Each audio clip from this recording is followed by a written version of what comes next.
the Padres and Brewers hooking up for Game 2 of their series. San Diego has won 5 in a row. And how's this for a pitching matchup tonight? Corbin Burns, Cy Young Award winner, reigning against a former Cy winner in Blake Snell, who's fresh off the injured list.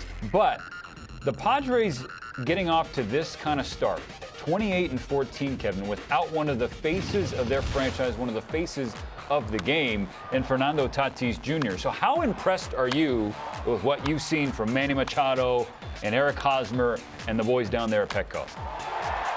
Yeah, I'm impressed because right when Tatis got hurt, it was like no one talked about the Padres. I'm thinking they still have great players, a great staff. Joe Musgrove gets no credit whatsoever. You look at this staff and you're always saying, like, golly, if Blake Snell comes back and you got Clevenger coming back, if they can be somewhat, and you got Darvish, and you start going down this aisle, and you're like, yeah.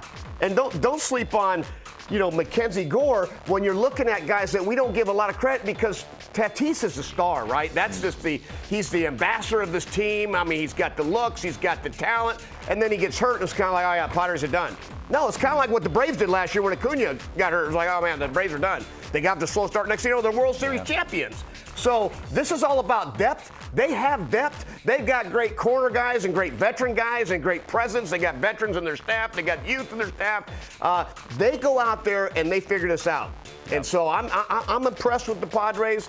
They haven't skipped a beat. They haven't felt sorry for themselves. All they've done is kept winning ball games. They've won, 18 of the last 25? Only the Astros and the Yankees have won more in that span. So they're not going anywhere. And they're not going anywhere. And the Dodgers, they got to keep playing well because they are right on their heels.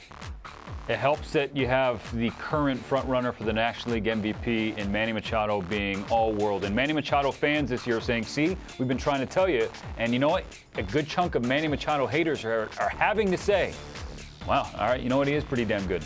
Yeah, he is. And I mean, he has been that impressive 100%. This year.